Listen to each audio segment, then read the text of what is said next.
At 7:42 a.m. on August 17th, 1942, the air at Eagle Farm Airfield near Brisbane was thick with humidity and desperation. Captain Paul Gunn crouched under the wing of a Douglas A-20 Havoc, a man defined by the war, watching mechanics weld a brutal new face onto the bomber. Where a bombardier used to sit, a battery of 50 caliber machine guns was being grafted into the nose. This was not doctrine. This was not regulation. This was an act of profound military heresy, born of abject failure. Gunn was 43 years old, with 21 years in the Navy, a man haunted by a single, inescapable reality. His wife and 4 children were trapped in a Japanese prison camp in Manila. This mission was not just strategic. For Gunn, it was a race to liberation. The strategic situation in the Southwest Pacific was deteriorating into an abyss. Day and night, the 5th Air Force was losing bombers faster than replacements could arrive, from an America still reeling and retooling for war. In July alone, the 3rd Attack Group had seen 11 of its A-22s vanish. Desperate attempts to hit maneuvering Japanese convoys from high altitude. The doctrine was failing. The bombardiers, peering through their Norden sights from 20,000 feet, simply couldn't hit moving ships. When they dropped lower, the Japanese deck gunners shredded them with horrifying efficiency. Captain Ed Lehr had watched 3 of his crews burn in the Coral Sea just the previous week. The Japanese Empire, having shattered Allied power across the Pacific, was now consolidating its gains. The linchpin was New Guinea. From this vast, unforgiving island, Japan could sever the vital lifeline between the United States and Australia, starving the continent of men and material, and forcing a strategic collapse that could end the war in the Pacific. The Japanese were reinforcing New Guinea at will, mocking the American air power that was supposed to halt them. Paul Gunn had a different idea. It was a violent, desperate gamble. If bombers flew low enough, treetop low, masthead low, they could skip bombs across the water like stones, striking ships at point-blank range. But first, they had to survive the approach. That meant overwhelming the ship's deck guns with such a volume of forward firepower that the gunners were dead before they could react. It meant turning a strategic bomber into a low-level brawler. The A-20 Havoc had 4 30 caliber machine guns in the nose, but 30 caliber rounds just bounced off ship armor like hail. Gunn needed 50 caliber guns, 4 of them, mounted where the bombardiers sat, firing straight ahead, a combined 1,700 rounds per minute. General George Kenney, the new, aggressive commander of the 5th Air Force, saw the desperation and the genius. He gave Gunn 1 week to prove the concept worked. Gunn, a master of improvisation, stripped the heavy machine guns from wrecked P-39 and P-40 fighters that would never fly again. The pilots were dead. The guns weren't. He mounted the guns on a heavy steel frame inside the nose compartment. Each gun weighed 64 pounds. 4 guns, plus 200 pounds of ammunition, radically shifted the center of gravity forward. The first test flight almost killed the pilot. The A-20, nose-heavy and unstable, barely climbed. It wanted to nose over and drive itself into the ground. This is the friction of war, the brutal reality of field innovation, where there are no blueprints, no wind tunnels, only a man with a blowtorch, a deadline, and an impossible problem to solve. Gunn spent 2 days rebalancing the aircraft, moving equipment aft, adjusting the tail trim. And there they go. The second test pilot reported the plane flew like it was angry, but it flew. On September 12th, 16 modified A-22s hit the Japanese airfield at Buna. The Strafers came in at treetop level, their new guns hammering. The effect was annihilating. They destroyed 14 Japanese aircraft on the ground and suppressed every anti-aircraft position. 0 A-22s were lost. The concept was proven. Kenny wanted more, but the A-20 had a fatal flaw. Its range was too short to reach the critical Japanese bases across the towering Owen Stanley Mountains. Its bomb load was too light. The A-20 was a proof of concept, but it was not the war winner. To truly sever Japan's logistical arteries, Gunn needed a bigger platform. He needed the B-25 Mitchell. The B-25 Mitchell was a beautiful, reliable, and conventional medium bomber, designed to strike from a safe altitude. What Paul Gunn planned for it was a desecration of its design. It had longer range, a heavier payload, and crucially, more space for guns. In December 1942, Gunn took a B-25C and began a brutal field surgery. He pulled the bombardier and the flimsy nose guns. In their place, he installed 4 50 caliber guns. He then added 4 more in external cheek packs riveted to the fuselage and rotated the top turret to fire forward. 10 forward-firing guns. Still not satisfied, he added 2 more on each side. The final tally was 14 guns. A flying arsenal capable of hurling 215 pounds of lead per second. This was no longer a bomber. It was a destroyer that had sprouted wings. The ground crews, witnessing this monstrous transformation, watching Gunn, who at 43 was an old man in a young man's air force working tirelessly, dubbed it Papy's Folly. Gunn flew the prototype to Charters Towers to demonstrate it to the 3rd Attack Group. The demonstration was nearly a disaster. The plane was dangerously nose-heavy. On takeoff, it wanted to drop out of the sky. Gunn had to use full back pressure on the stick just to keep it level. But once airborne, the B-25 became a flying destroyer. The sheer, concentrated firepower was unlike anything the pilots had ever witnessed. It didn't just suppress a target, it annihilated it. General Kenny ordered 12 more conversions immediately. The 81st Air Depot Group in Townsville became a factory of innovation, working 18-hour days to modify every available B-25. By February 1943, an entire squadron of 30 Strafers was ready for combat. This was field innovation at its most desperate modifications, drawn on scraps of paper, welded in the tropical heat, and approved by the only authority that mattered: battlefield necessity. Excited by his new weapon, Kenny sent the blueprints back to Wright Field in Ohio, the nerve center of Army Air Forces engineering.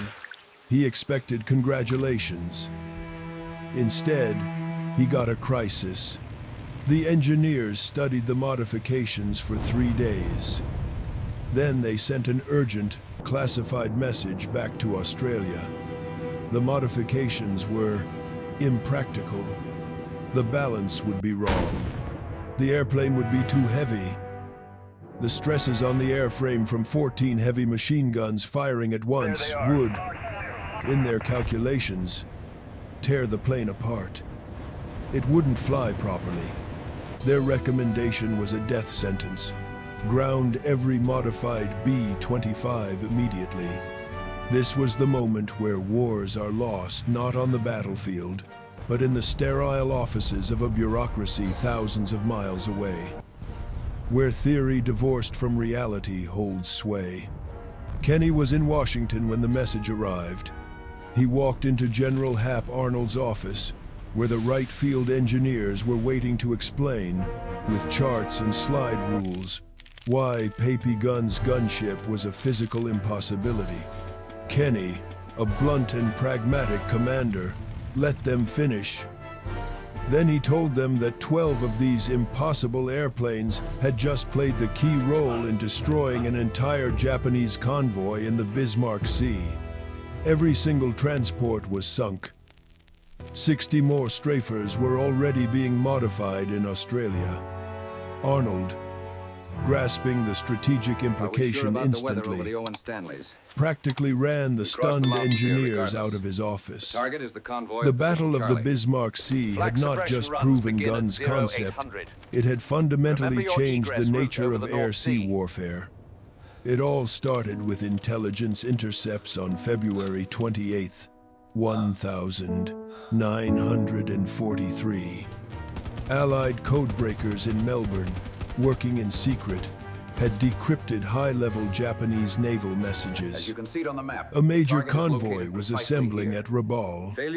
This was the target Kenny had been waiting for. 8 transport ships, protected by 8 destroyer escorts, carrying nearly 7,000 Japanese troops bound for Lai on New Guinea's north coast. This was the reinforcement that could tip the brutal New Guinea campaign back in Japan's favor. General Kenny had 72 hours to stop them. The convoy's route crossed the Bismarck Sea. 400 miles of open water. Japanese commanders believed bad weather would be their shield. March was monsoon season, a ceiling of low clouds, heavy rain, and poor visibility. Allied bombers, they correctly assumed, couldn't hit what they couldn't see. They were right about the weather. They were dead wrong about the bombers. On March 2nd, the ticking clock became audible. Reconnaissance aircraft, skimming the low clouds, spotted the convoy steaming south through the Vitas Strait. The trap was set. The first wave was conventional. A textbook strike by B-17. Flying fortresses, attacking from 15,000 feet. They dropped 137 bombs through breaks in the clouds, their crews reporting multiple hits. But post-battle analysis would reveal a devastating truth. They sank nothing. High-altitude bombing against moving, maneuvering ships was a failure. The doctrine was broken. The Japanese convoy, unbothered, kept coming. High above the Pacific, that night, the convoy executed its defensive doctrine. The ships scattered.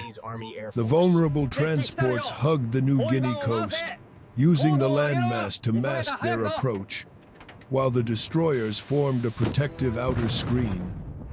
Japanese commanders were confident. They believed they'd reach Lae by dawn on March 4th. They would unload the 7,000 fresh troops under fighter cover from the Lae airbase. The war in New Guinea would turn decisively in Japan's favor. They had no idea what was coming at first light. The entire Allied strategy in the Southwest Pacific now rested on the shoulders of Captain Ed Lur. On the evening of March 2nd, he briefed the 92nd Bomb Squadron at Port Moresby. The air in the briefing hut was thick with tobacco smoke and unspoken fear. This was not a standard bombing mission. It was a revolution in aerial warfare, and they were the test subjects. The strike force was a complex, multi-layered machine. 12 of Papy Gunn's B-25 Strafers, 30 modified A-20 Havocs, Royal Australian Air Force Beaufighters for top cover, and P-38 Lightnings to fly high and engage the inevitable Japanese Zeros. The plan, which Lur laid out with grim precision, was simple in its audacity. The Strafers would attack at masthead height 50 feet above the water. The gun range would be point blank. The tactic was a brutal, synchronized assault. Overwhelm the deck guns with concentrated firepower. Skip bomb the ships while the crews were stunned or dead. and get out before the Zeros could dive on them. The margin for error was 0. Lehner had flown exactly one practice mission using this tactic. 1. His navigator, voicing the question on every man's mind, asked what would happen if the Strafer took heavy fire on the approach. Lehner's reply was stark. "We'll find out tomorrow." The briefing ended at 2,200 hours. Nobody slept. This was the pivot point. For Japan, the 7,000 troops on those transports were the key to consolidating their fortress in the Pacific. For the Allies, stopping them was the only way to prevent Australia's isolation. In General Kenny's headquarters, the mood was one of profound anxiety. He had bet his career, and the fate of the theater, on an engineer's impossible modification. Now, it all came down to a handful of pilots who had been told to fly in a way that defied every training manual ever written. At 6:30 on March 3rd, the strike force began to assemble over Cape Ward Hunt. In total, 137 aircraft formed a massive, humming armada against the dawn sky. The B-17 seconds, in a critical supporting role, would attack first from altitude. Their bombs weren't the real weapon. Their purpose was to draw the Japanese defensive fire high, to make the anti-aircraft gunners look up, just as the real threat was arriving from below. The Japanese convoy was 70 miles northwest of Leh when the B-17 seconds arrived. As predicted, the heavy bombers attacked through scattered clouds. The transports and destroyers opened fire with every gun they had. The sky filled with black puffs of flak. One B-17 took damage and turned back. The rest pressed the attack, forcing the Japanese crews to keep their eyes on the heavens. And then, the Strafers arrived. Captain Ed Lerner led the B, 25 seconds in from the southeast, a roaring tide of aluminum and gunpowder, hurtling forward at wave-top height. This was the moment of truth, the test of Papy Gunn's impossible idea. 14 forward-firing guns per aircraft. 168 guns total across the 12 Strafers. They came in line abreast, a wall of firepower 300 yards wide, their propellers churning the salt spray. The Japanese crews on the transport Kyoku Seimaru saw them at 2 miles. It must have looked like a mirage, a nightmarish illusion. They were trained to scan the skies above, not the horizon. The ship's captain ordered a desperate hard-to-starboard turn, a futile attempt to present a smaller target. With 4 It was too late. and formidable The firepower, B, 25 Beaufighter seconds proved opened essential for fire the at Royal 800 Australian Air yards. The 50 caliber rounds walked across the water like a chainsaw, a visible, terrifying line of white splashes that ripped into the ship's superstructure. They shredded the bridge, killing the anti-aircraft crews before they could even traverse their guns to this The impossible Beaufighter, low though heavily angle. damaged, refused 3 to turn B, back. 25 With one engine seconds. sputtering, she pressed Their on target towards saturated, dropped their bombs at 100 yards. The first bomb, released perfectly, skipped off the water exactly as Gunn had envisioned, hit the hull below the waterline, and detonated inside the engine room. Already The second smoking from bomb the hit Beaufighter amidships. attack, the destroyer third prepares bomb for a missed. new wave as The B-25s Kyoku wheel into Seimaru was position. dead in the water 30 As the destroyer seconds after the maneuvers hard, strafers a arrived, low-flying attacker burning, delivers a crippling listing blow, heavily the to resulting port. explosion tearing The into ship ship's would sink side. in 40 minutes, the first victim of a tactical revolution. And that was just the first transport. The Taiwa Maru tried to run. The captain pushed the engines to full speed, a desperate 15 knots. The B-25 strafers, thundering past, were doing 240 knots. The math was simple and brutal. 4 strafers bracketed the Taiwa Maru from both sides. The 50 caliber streams converged on the deck, a systematic execution. The anti-aircraft crews died at their guns, their ammunition boxes exploding. The bridge windows shattered into 1,000,000 pieces. The ship's executive officer took 3 rounds through the chest. The captain lasted another 10 seconds before a burst cut him down. With the ship's command structure annihilated, the strafers dropped 8 bombs total. 5 hit the ship, its spine broken, literally broke in half. Hundreds of Japanese soldiers were below decks when the hull split. Most never made it topside. The transport sank in 6 minutes. Survivors, burdened by full combat gear, jumped into the Bismarck Sea. The packs that were meant to sustain them in New Guinea now dragged them under. This was not a battle.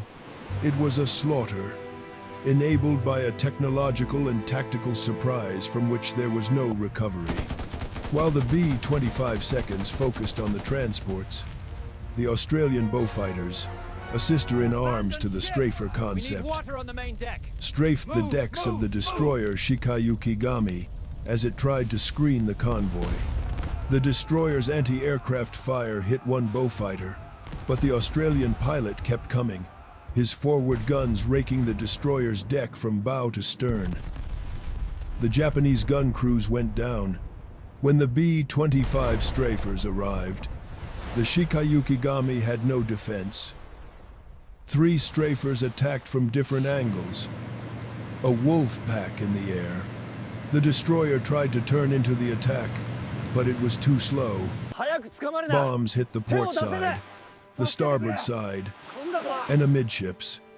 The destroyer didn't sink immediately, but it was finished. Dead in the water. Fires spreading. The crew abandoned ship 2 hours later. By 0900 hours on March 3rd, the Japanese convoy was no longer a military formation. It was scattered across 40 square miles of ocean, a burning, sinking junkyard. 5 transports were sinking or burning. 2 destroyers were crippled. The remaining ships, in a panic, tried to make a run for Leh. The strafers returned at 1,400 hours. They had rearmed and refueled at Port Moresby. Fresh bombs, full ammunition loads. This time, the Japanese had no fighter cover. The Zeros had landed at Leh to refuel. A fatal logistical miscalculation. They were on the ground when the second wave arrived. The transport Io Maru took 12 bomb hits in the second attack. The ship's magazine detonated. The explosion was a colossal, terrifying pillar of fire and smoke, visible from Port Moresby, 130 miles away. When the smoke cleared, there was nothing left. No wreckage. No survivors. 1,800 Japanese soldiers. Gone in 3 seconds. Captain Ed Ler's Strafer came in low over the transport Oigawa Maru.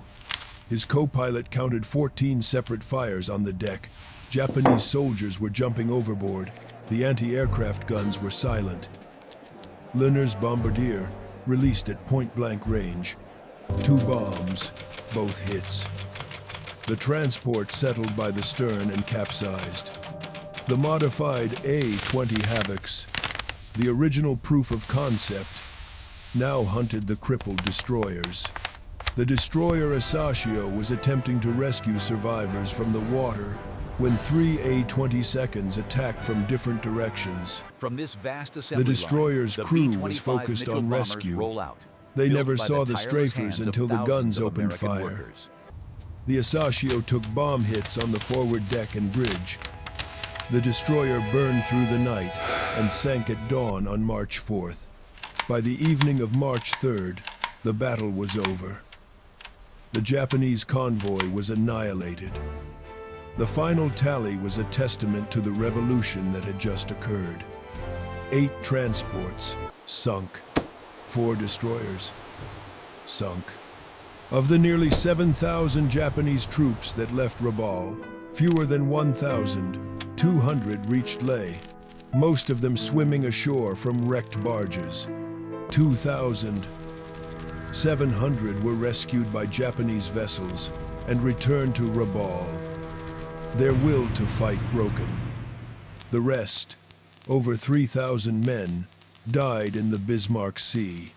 The Allied B-25 losses were Mitchell, staggeringly a symbol light. of American industrial 4 might, aircraft, rolling off the 1 lines in B-17 unprecedented numbers. and 3 This P-38 was Papy's seconds. Folly, the first 13 prototype. aircrew were killed. Crude, yes, General but essential MacArthur, to the war effort.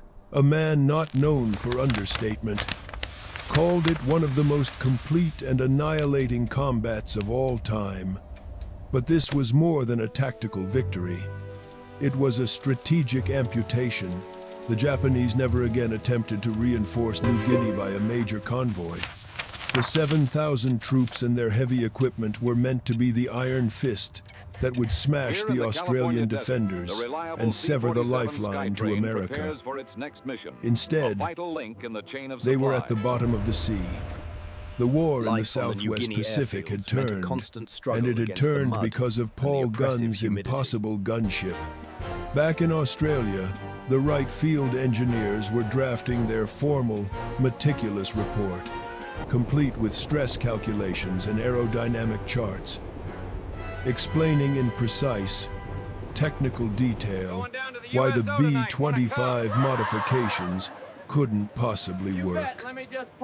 As their report was being typed, General Kenny sent a message to General Hap Arnold in Washington on March 5th. The subject line read, "Commerce Destroyer Modifications Approved for Production." The body of the message was a single, devastating paragraph. 12 of the impossible B-25 Strafers had just destroyed an entire Japanese convoy.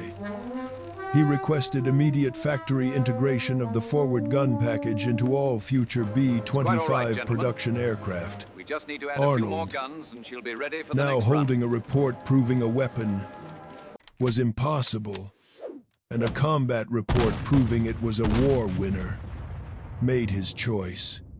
He These called figures North for the American B-51B's Aviation's range are president, remarkable. J.H. Gunn's design Dutch changes Kindleberger, everything. We that must same adjust the wing afternoon. spars accordingly. Kindleberger, a brilliant industrialist, said his engineers needed to see the modifications. Arnold said he was sending With the man who speed and designed precision, them. these Paul dedicated Gunn workers churn was out going the to vital California. equipment our boys need For Gunn, overseas. this order was a special kind of hell. He didn't want to leave Australia. His wife, Folly, and their 4 children were still in the Santo Tomas internment camp in Manila. The Japanese had held them since January 1942. Every mission Gunn flew, every modification he welded, was driven by a singular, desperate hope that he would get closer to liberating the Philippines. Going to California meant going in the wrong direction, away from his family, away from the fight. Kenny made it a direct order. The 5th Air Force needed factory-built Strafers, hundreds of them, not just a handful of field-modified Follies. Gunn was the only man who could show North American aviation how to do it right. The general, understanding the personal torture this represented, promised Gunn he would be back in the Pacific within 6 weeks. Gunn landed in Long Stress on the Beach, wing spar California during the dive bombing on runs March is simply too 27th, high. We need reinforcement right here on the blueprint. 1943. He stepped from the gritty, desperate reality of a forward airbase into an industrial miracle. The North American aviation plant covered 140 acres, a sprawling city of 20,000 workers on 3 shifts. The assembly line produced 1 B-25 every 4 hours. The factory engineers, in clean shirts, gathered to study Gunn's hand-drawn, grease-stained blueprints. They asked about his stress calculations. Gunn said he didn't have any.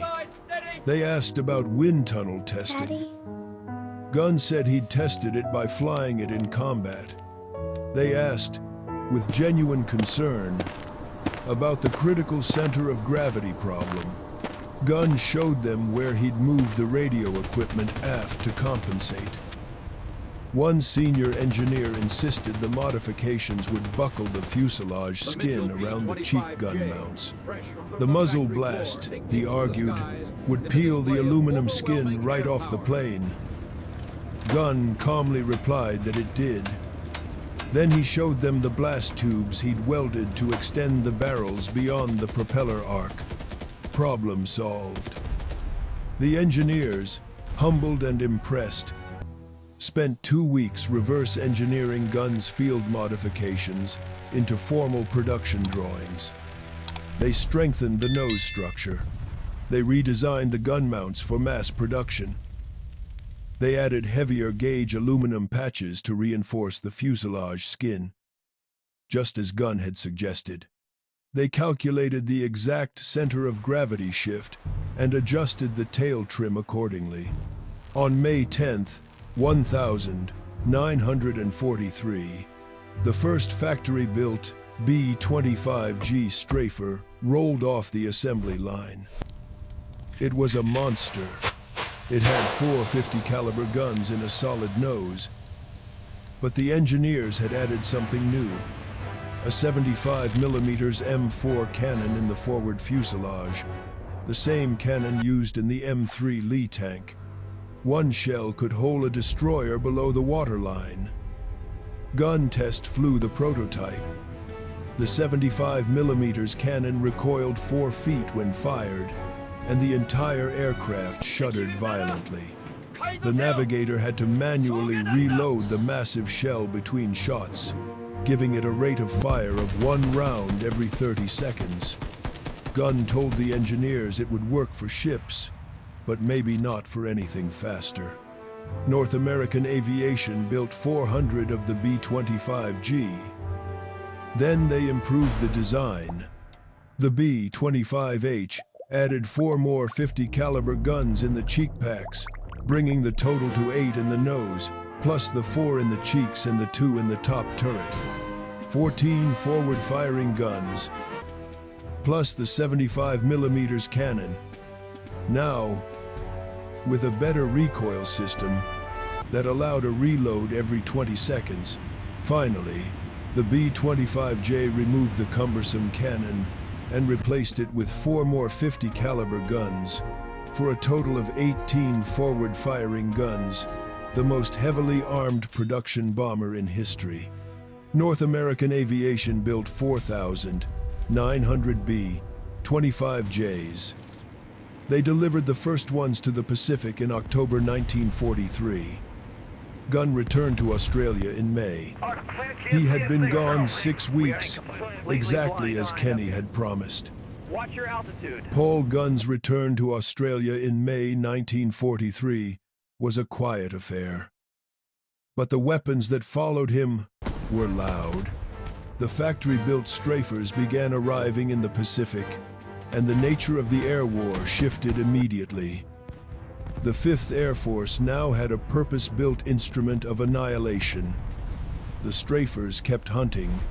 In April, while Gunn was still in California, his original field-modified B-25 seconds had already destroyed 16 Japanese barges carrying troops and supplies near Finschhafen.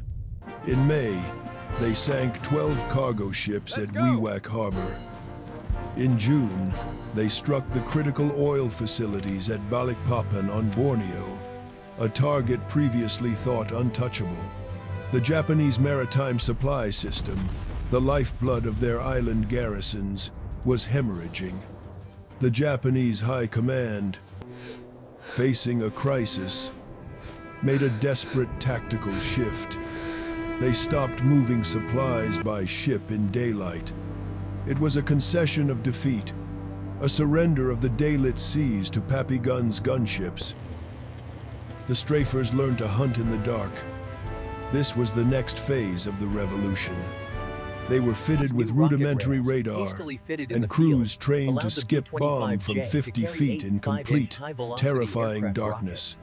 They learned to coordinate with PT boats, which would race in, illuminate a target with blinding searchlights for a few seconds, and then vanish as the B-25 seconds came in, guns blazing.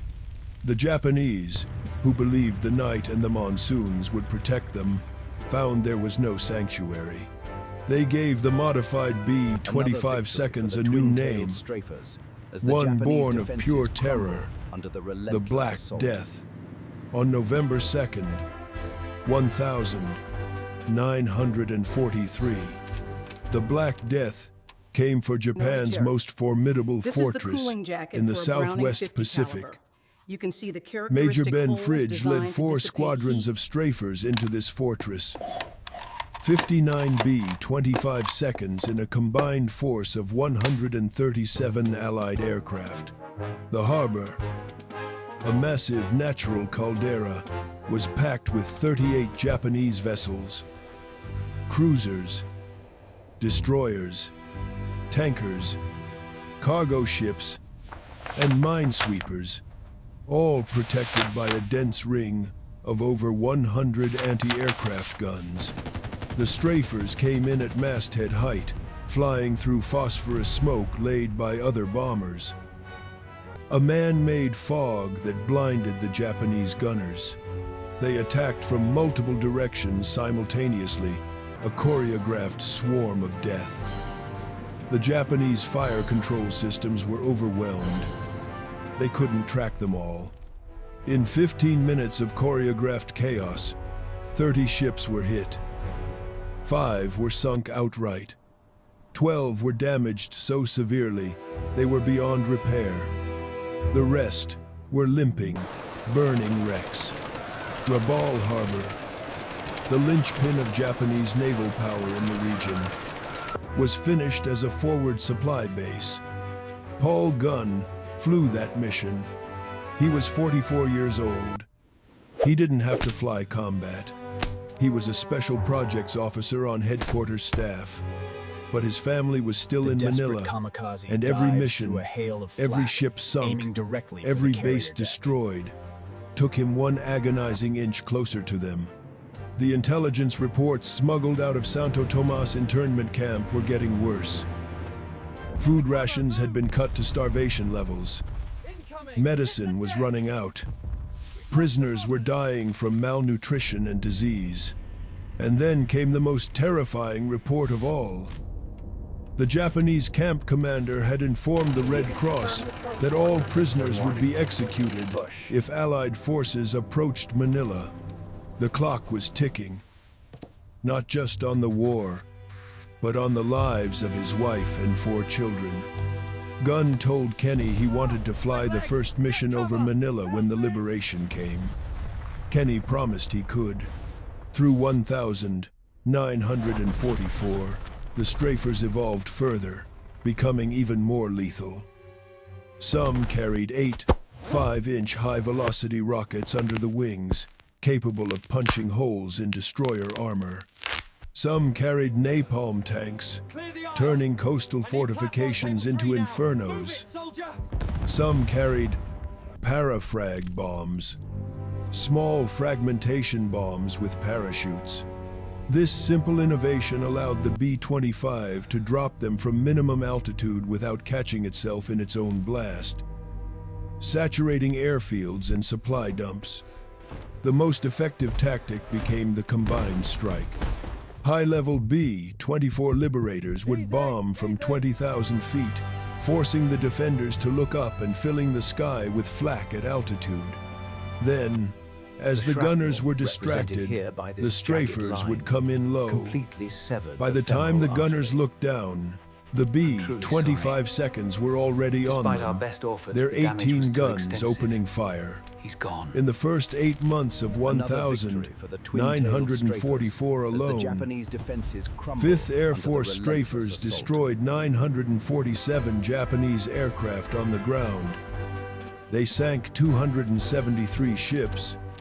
They killed an estimated 38,000 Japanese soldiers. The modified B-25 had become the single most decisive weapon in the Southwest Pacific campaign.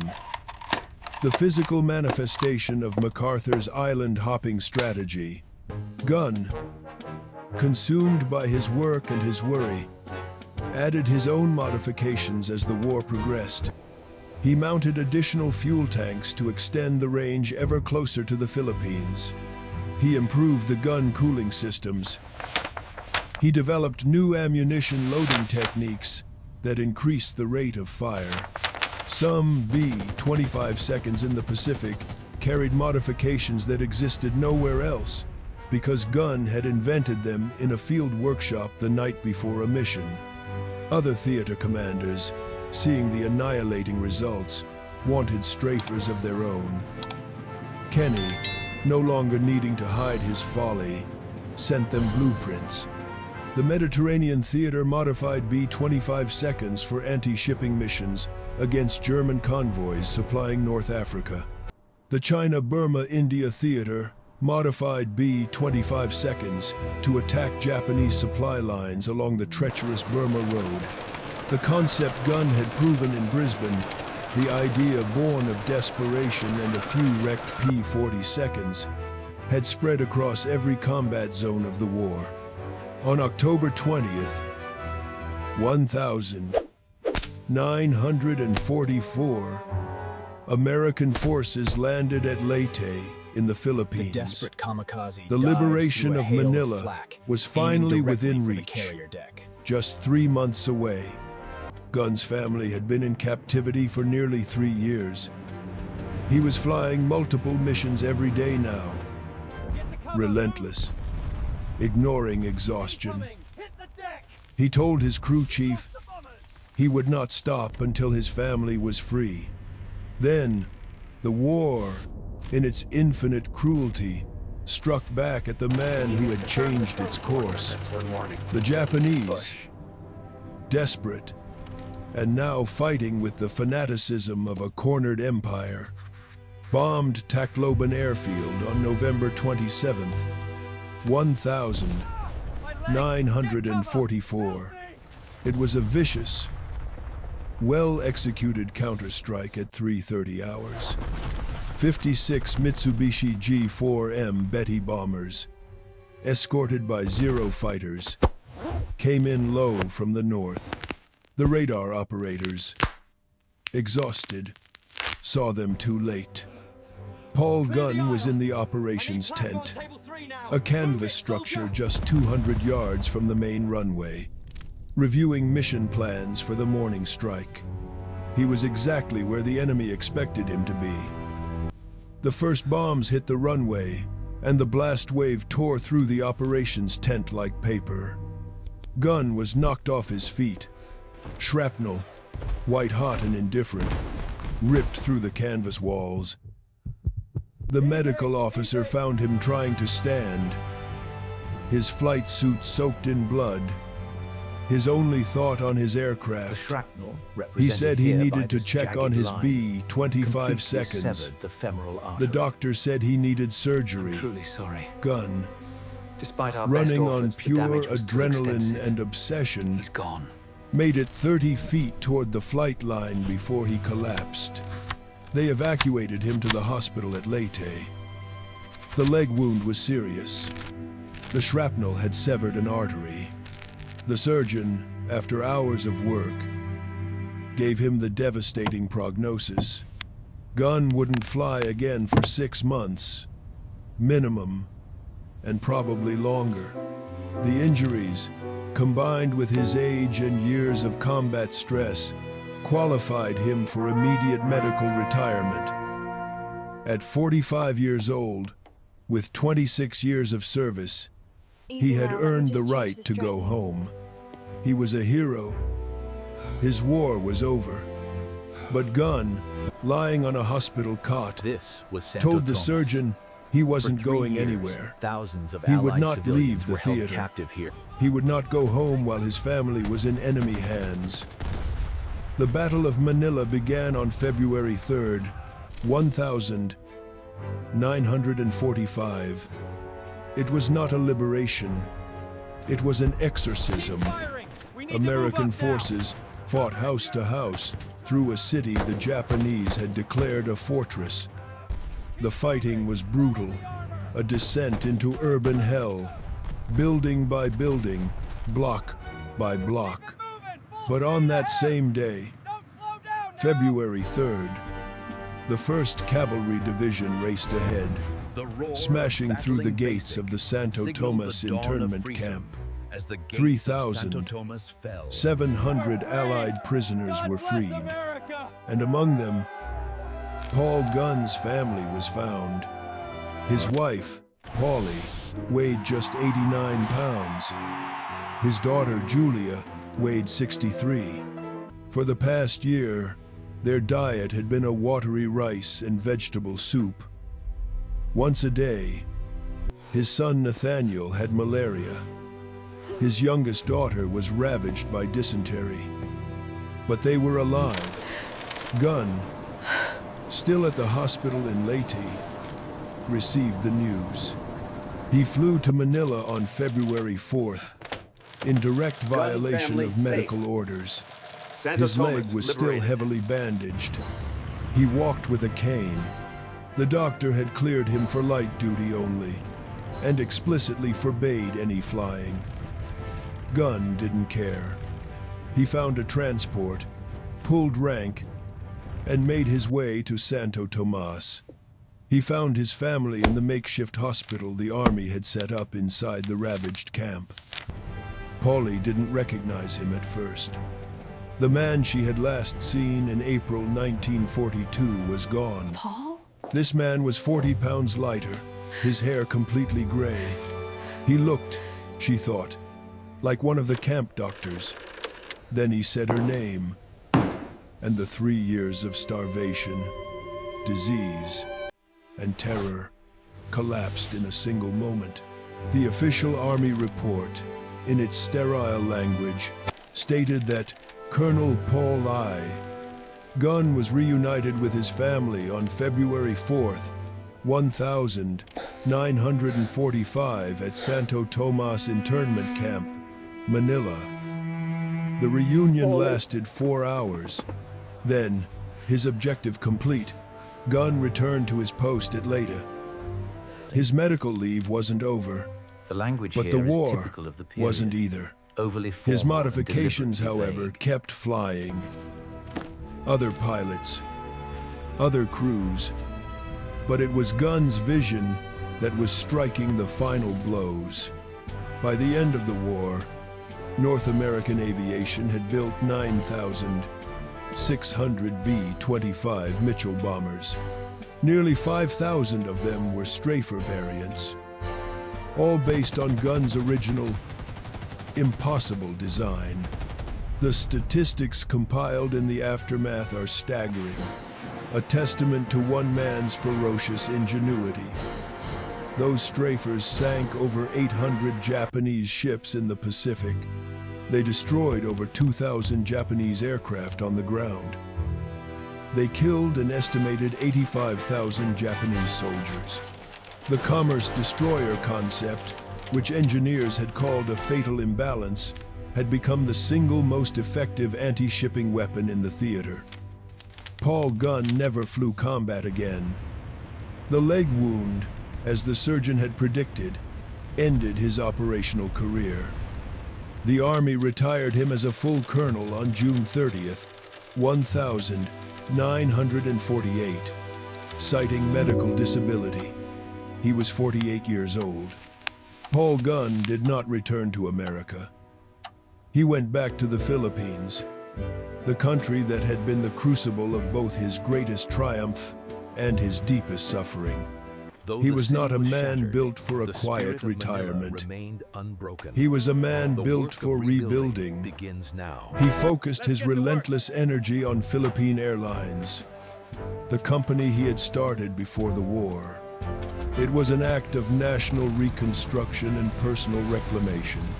Philippine Airlines resumed operations in 1946, and Gunn started with the scraps of war. 3 surplus C-47 transport aircraft, the military version of the DC-3. He flew routes between Manila, Cebu, Davao, and other Philippine cities, stitching the war-torn archipelago back together, one flight at a time. The airline he had built with 5 small Beechcraft planes before the war now operated across the entire nation. The Philippine government, recognizing his contribution to their liberation, awarded him the Distinguished Service Star in 1947. President Manuel Roxas presented the medal personally. The citation reading, "For extraordinary heroism and exceptional service to the Republic of the Philippines, Colonel Gunn's innovative modifications to Allied aircraft directly contributed to the defeat of Japanese forces and the freedom of the Filipino people." The United States military had already decorated him with the Distinguished Flying Cross, the Silver Star, the Legion of Merit, and the Air Medal.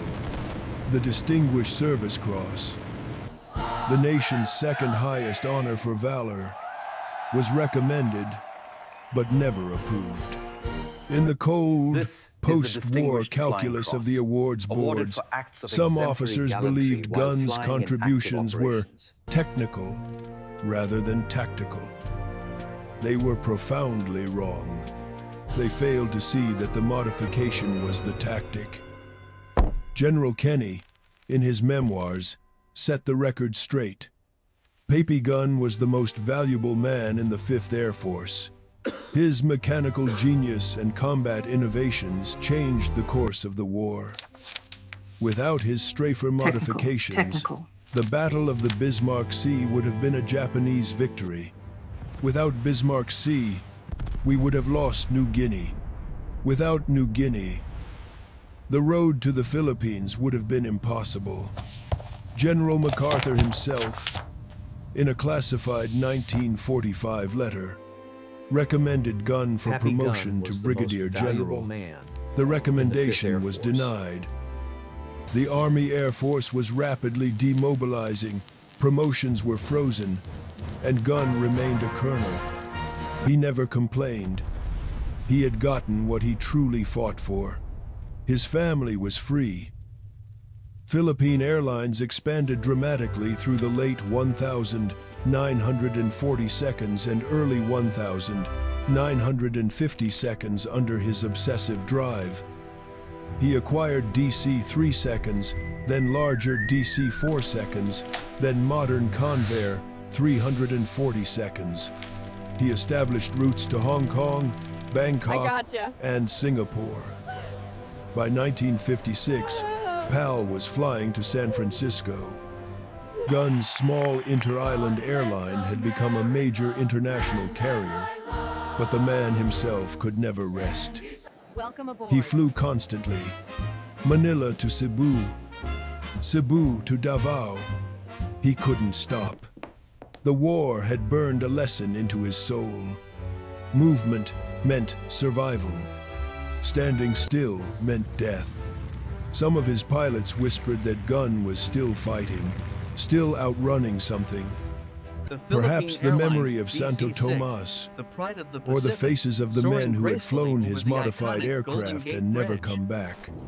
On October 10th, 1957, Gunn chartered a Beechcraft Model 18 twin-engine plane for a routine trip from Manila to Baguio, 140 miles north. The forecast showed scattered thunderstorms over the Cordillera Mountains, nothing severe. He filed his flight plan at 0800 hours. The tower cleared him for takeoff at 9:28. The weather, however, deteriorated far faster than forecasted. By 10:30, the mountains were socked in. Heavy rain, zero visibility, and violent turbulence. The Beechcraft's radio went silent at 10:47. Search teams found the wreckage 3 days later. slammed into a mountainside near Baguio. The aircraft had flown into a storm cell, and the pilots, fighting for control, were driven into the ridge. Paul Irvin Gunn died on October 11th, 1957. He was 57 years old.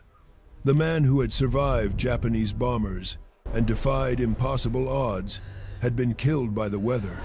The Philippine government gave him a state funeral. 6,000 people attended, a testament to the life he had lived. American veterans, his Philippine Airlines employees, and the gaunt-faced former prisoners from Santo Tomas, who owed him their lives. His legacy was not just in the Philippines. The numbers told part of the story. 5,000 B, 25 Strafers, 800 Japanese ships sunk, 2,000 aircraft destroyed. Thank you. But the real impact was a fundamental shift in military doctrine. Before Gunn, bombers dropped ordnance from altitude. After Gunn, bombers became multi-role weapons of terrifying, close-range precision.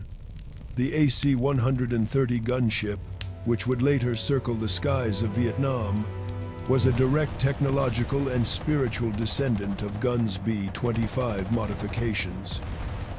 So was the A-10 Warthog. So was every modern attack aircraft that relies on overwhelming, forward-firing guns. In a museum in Fredericksburg, Texas, one of Gunn's original drawings is on display. The paper is yellowed, What's remarkable the measurements is the absence handwritten of in complex pencil. mathematics in the margins. It shows four This wasn't 50 caliber theoretical guns science, but mounted in pure, an A-20 practical nose. genius. No stress calculations, no computer modeling. Just the drawing that killed 8,000 Japanese soldiers and saved the Southwest Pacific.